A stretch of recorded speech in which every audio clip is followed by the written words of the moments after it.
TTN 97 WTO의 미래 1. 전통적 다자주의 한계에 부딪혀 다변적 협정 잘 활용하면 대타협 가능.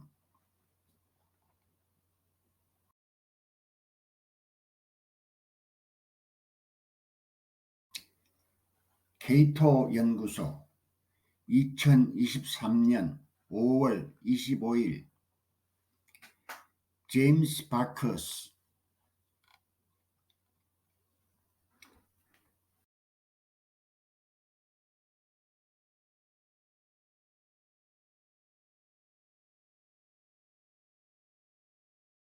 1947년 관세 및 무역에 관한 일반 협정으로 출범한 이후 세계무역기구는 일반적으로 모든 WTO 회원국의 합의가 무역 자유화를 위한 다자간 협상에 대한 전부 아니면 전무 접근 방식을 시행해 왔다.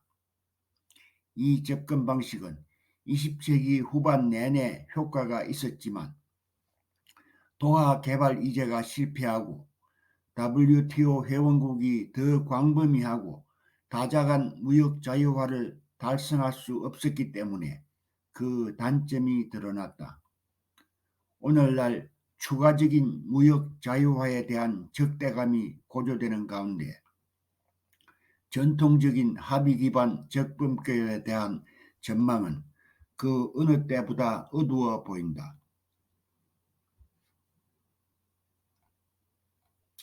WTO 회원국은 다자적 기초를 토대로 한 무역 자유화라는 오랜 목표를 포기해서는 안 된다.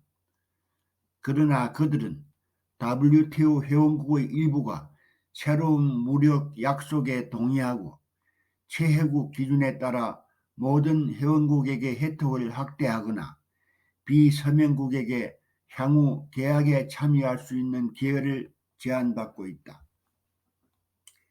이러한 접근 방식은 전례가 없다. 다자간 협정은 수십 년 동안 무역 시스템의 특징이었으며 회원들은 여러 다자간 이니셔티브를 추구하고 있다. 일부 WTO 회원국은 다변주의에 반대하는데 다변주의는 WTO의 법적 틀 밖으로 새로운 무역 문제와 기후를 이동시키는 효과가 있기 때문에 대체로 잘못된 것이다.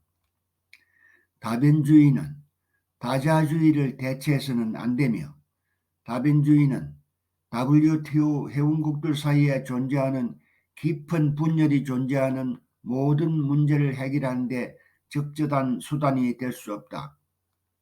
그러나 전통적인 접근 방식이 비효율적인 것처럼 보이는 시기에 다변적 대안은 자발적인 회원국이 일부 복잡한 문제를 해결하도록 자극할 수 있으며 그 과정에서 세계 무역에서 WTO의 중심성을 회복하는 데 도움이 될 수 있다.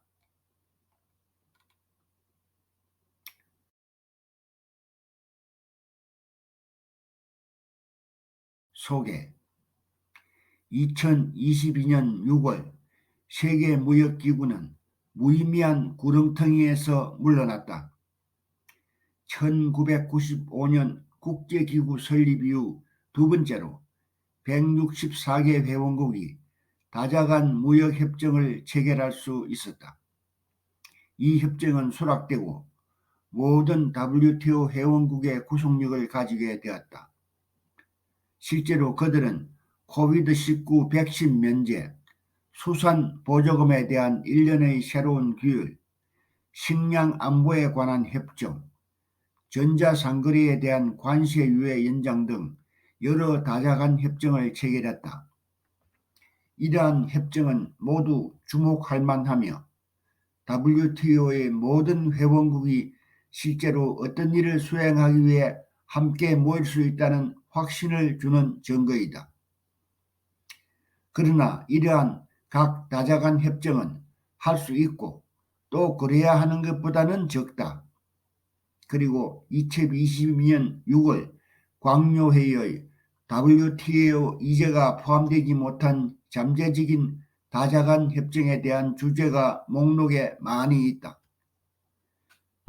최근의 성공에도 불구하고 WTO가 경제적 민족주의 세력에 의해 세계 무역에서 점점 더 주변부로 밀려나고 국제협력에 대한 약속보다 후퇴로의 전환이 거의 모든 곳에서 만연하고 있는 시기에 조직의 164개 구성원 모두의 합의를 요구하는 전부 아니면 전무 협정을 통해 무역 자유를 향해 훨씬 더 많은 것을 달성해야 하는 WTO는 고무적이지 않다.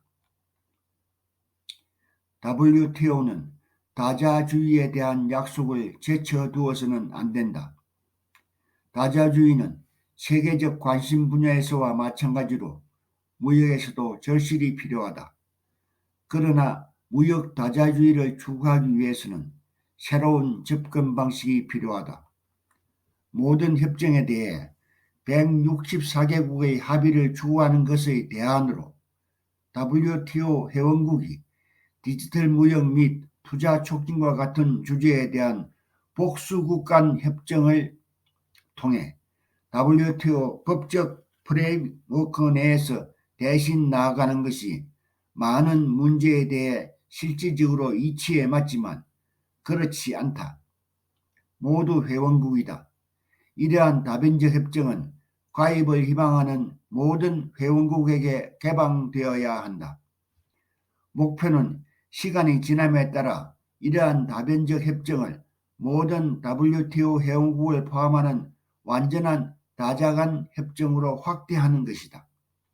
이는 WTO 조약에 따라 법적으로 허용되며 과거에 성공적으로 수행되었다.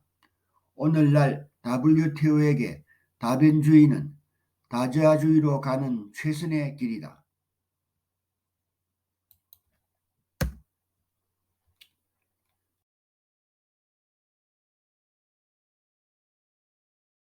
합의 접근 방식 1947년 가트로 23개국에 의해 처음 형성된 이후 현재 모든 세계 무역의 약 98%를 다루는 다자간 무역 시스템은 주로 1년의 다자간 시스템의 모든 구성원을 포함하는 협상 라운드이다. 그중 8번째 라운드인 우루과이 라운드는 1994년에 종료되어 1995년에 가트가 WTO로 전환되었다. 9번째 라운드인 도하 개발 라운드는 2001년 9월 11일 테러 공격과 14년의 실망 끝에 2015년 케냐 나이로비에서 열린 WTO 강요회의에서 WTO 회원국들이 결론을 내리지 못하면서 사실상 끝이 났다. 일반적으로 새로운 다자간 무역협정을 체결하기 위해 시스템 구성원이 취한 접근 방식은 단일 사업의 합의에 의한 것이다. 모두가 동의하기 전까지는 아무것도 합의된 것이 없다. 따라서 어느 한 협상국이 모든 합의를 차단할 수 있다. 그럼에도 불구하고 수십 년 동안 이 접근 방식은 때때로 작동하는 데 몇 년이 걸렸지만 그럼에도 불구하고 작동했다. 제2차 세계대전 이후 가트가 창설된 후 첫 10년 동안 무역 시스템의 모든 구성원 간에 이러한 전부 또는 전무 다자간 무역협정을 체결하는 것이 가능했으며 점차 세계를 더 많은 무역 자유화로 발전시켰다. 무역을 자유화하는 다자간 협정의 상호 이점은 상당하다. 다자간 무역체제의 가장 기본적인 규칙은 무역차별 금지 규칙이다. 이러한 규칙 중 하나는 최혜국 대우를 요구한다. 즉, 한 WTO 회원국이 다른 WTO 회원국에 제공하는 모든 무역 이점은 즉각적이고 물건적으로 제공되어야 한다. 따라서 A 국가가 B 국가의 부품 수입에 대한 관세를 철폐하기 위해 비국가에 무역 양보를 하는 경우 동일한 양보가 글로벌 알파벳의 나머지 WTO 회원국의 전체에 즉시 그리고 무조건적으로 부여되어야 한다. 이는 처음 두 국가뿐만 아니라 WTO 기반 다자간 무역 시스템을 구성하는 164개국 전체에서 대표 상품의 무역 장벽을 낮추는 효과가 있다. 이것은 차례로 위젯 거래의 전체 글로벌 볼륨을 증가시키는 효과가 있다. 그리고 이것은 결과적으로 위젯 거래로 인한 전반적인 세계 경제 이익을 증가시킨다. 따라서 다자간 무역협정의 이점은 최국 대우원 측의 운영을 통해 무역에서 얻은 이익을 배가하고 그 이익을 전 세계적으로 확장한다는 것이다. 그런 다음 이익은 해당 국가의 자체 분배 및 기타 설계에 따라 각 국가에서 국내적으로 공유될 수 있다. 따라서 다자간 무역협정에 대한 WTO 시스템의 이해할 수 있는 편향이다. 마찬가지로 합의에 의해 다자간 합의에 도달하는 시스템의 전통적인 편향도 이해할 수 있다. 새로운 다자간 무역협정을 체결하는데 합의가 필요하지 않은 경우 해당 협정의 새로운 무역 의무가 WTO 회원국에 부과된다. 기권하거나 반대표를 던졌을 수 있다. 이것은 국제법의 기본 원칙에 위배된다. 더욱이 이것은 자유무역을 늘리고 다자간 협력의 대의를 발전시키며 WTO를 세계 무역의 중심에서 정당한 위치로 복원하는 방법이 아니다. 분명히 국가는 그들이 동의한 조약 의무에만 구속되어야 한다. 그 외에는 다자간 무역 시스템의 급속한 소멸로 이어질 것이다. 무역체제의 첫 10년 동안에는 협상 국가가 적었다. 미국과 유럽 및 기타 동맹국은 전 세계 GDP의 큰 부분을 차지하므로 무역 자유화를 목표로 협상을 진행할 수 있었다. 분열 문제도 적었다. 대부분의 경우 초기 협상 라운드는 관세 인하를 다루었다. 그러나 20세기 후반에 더 많은 국가가 시스템의 일부가 되었고 개발도상국은 시스템에서 더 큰 목소리를 얻었으며 시스템이 직면한 무역 문제는 점차 관세 삭감의 수학을 넘어 민감한 복잡성으로 확장되었다. 국경 너머의 비관세 무역 차별을 방지하여 더 깊은 경제 통합을 촉진한다. 1979년에 체결된 도쿄 라운드는 처음으로 이러한 비관세 무역 문제 중 일부를 다루기 시작했다. 1994년에 체결된 우루과이 라운드는 무역 관련 건강 및 안전 문제와 지적재산권의 무역 관련 측면과 같은 비정통적 무역 문제에 대한 일련의 다자간 협정을 형성하면서 이를 더 깊이 파고들었다. 그러나 무역 세계화 및 기타 형태의 국제경제 통합의 영향이 느껴지기 시작하면서 무역 자유화에 대한 정치적 반발이 커지고 있다. 이것은 낮은 관세 및 기타 낮은 무역 장벽으로 인해 증가하는 외국 경쟁에 직면하고 있는 전통적 제조업 노동자에 대한 무역 자유화의 부정적인 영향을 완화하기 위한 규정을 거의 마련하지 않은 선진국에서 특히 그러했다. 무역 자유화의 추진력은 이러한 선진국과 세계의 다른 지역에서 가라앉았고 새로운 다자간 자유화 무역협정에 도달하는 것이 점점 더 어려워졌다. WTO 164개 회원국 전체의 합의에 의해 또 다른 주요 다자간 무역 라운드를 마무리할 정치적 가능성은 2008년에 시작되어 2011년까지 지속된 글로벌 금융위기와 함께 희미해지기 시작했다. 2017년부터 도널드 트럼프 당시 대통령이 주도한 보호무역주의가 부활하고 확산되었다. 이제 코로나19의 합류와 러시아의 우크라이나 침공으로 인한 경제적 결과 속에서 많은 국가에서 추가적인 무역 자유화에 대한 저항이 계속되고 있다. 확실히 세기가 바뀌면서 몇 가지 새로운 다자간 협정이 체결되었다. 그 중에는 2001년 HIV 에이즈 관련과 약물과 관련된 공중보건 포기, 2013년 무역촉진협정, 2015년 농업수출보조금 금지, 새로운 협정은 2022년 6월 제네바에서 열린 강요회의에서 체결되었다. 이는 모두 힘들게 얻은 성과이다. 그러나 이러한 계약은 범위가 제한되었다.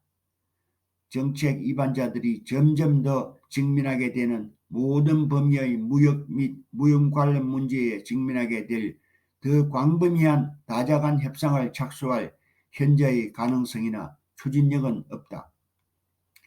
그리고 세계의 경제가 계속해서 복잡성이 증가하는 방향으로 진화함에 따라 이러한 대체로 해결되지 않은 문제의 목록은 날이 갈수록 길어지고 있다. 현재 WTO 회원국은 이유를 불문하고 컨센서스 접근 방식에 따라 다른 163개 회원국이 모두 동의하더라도 다자간 무역협정의 체결에 거부권을 행사할 수 있다. 이것 역시 무역 자유화를 진전시키고 다른 WTO 목표를 달성하는 방법이 아니다. 반항적인 국가들이 뜻대로 되지 않으면 다자간 협상을 몇 년, 심지어 수십 년 동안 중단하겠다고 위협하는 것을 우리는 보았다. 도하 개발 라운드의 서서히 죽어가는 슬픈 이야기는 현재의 지정학적 상태에서 이전 세기에 통했던 합의 접근 방식이 임박하고 예측 가능한 이번 세기에는 통하지 않을 것이라는 풍부한 증거이다. 그렇다면 대안은 무엇인가?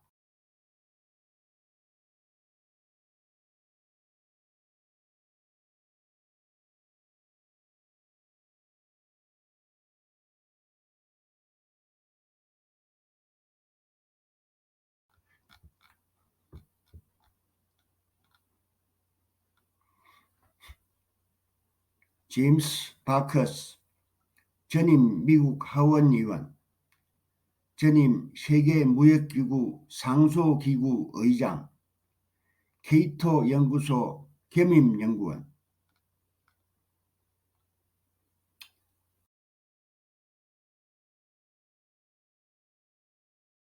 안녕하세요. 사내TV의 싱크탱크 뉴스입니다. 세계 두뇌 집단의 연구 성과를 알기 쉽게 요약하여 소개합니다.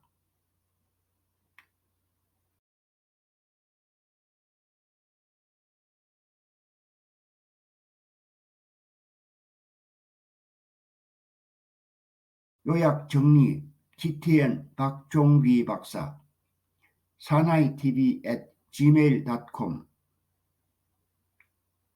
시청해 주셔서 고맙습니다.